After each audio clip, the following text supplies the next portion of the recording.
కాంగ్రెస్ పాలనపై ప్రజల్లో అసహనం మొదలైందన్నారు బీఆర్ఎస్ నేతలు. ప్రజలకు ఇచ్చిన వాగ్దానాలు నిలుపుకునే నిజాయితీ, చిత్తశుద్ధి కాంగ్రెస్ పార్టీకి ఉండవని ఆరోపించారు. వివిధ కారణాలతో కొన్ని స్థానాలు ఓడిపోయామని, ఖమ్మం వంటి 1-2 జిల్లాల్లో తప్పితే ప్రజలు పూర్తిగా బీఆర్ఎస్ ను తిరస్కరించలేదని అన్నారు. పార్లమెంట్ ఎన్నికల్లో గెలవడానికి కార్యకర్తలు కసితో పనిచేస్తారన్నారు బీఆర్ఎస్ నేతలు.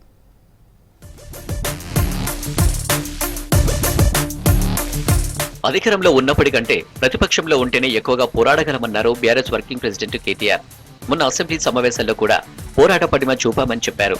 రానున్న రోజుల్లో కేసీఆర్ అసెంబ్లీకి వస్తారన్నారు. కేసీఆర్ అధికారంలో ఉండటం కన్నా ప్రతిపక్షంలో ఉండటమే డేంజరస్ అని తెలిపారు. ఖమ్మం లోక్సభ నియోజకవర్గ సమీక్షలో పాల్గొన్న కేటీఆర్ త్వరలో రాష్ట్ర, జిల్లా కమిటీలు ప్రకటిస్తామని చెప్పారు. కాంగ్రెస్ పార్టీ ప్రజలకు ఇచ్చిన వాగ్దానాలు అమలు కోసం పోరాడతామన్నారు.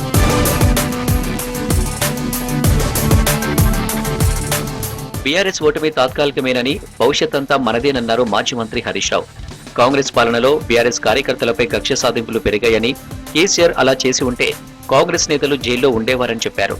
కాంగ్రెస్ అన్నిటికీ 100 రోజులు డెడ్లైన్ పెడుతుందని, ఆ సమయం అయ్యాక ప్రజలు ఆ పార్టీపై చీటింగ్ కేసులు పెడతారన్నారు హరీష్ రావు.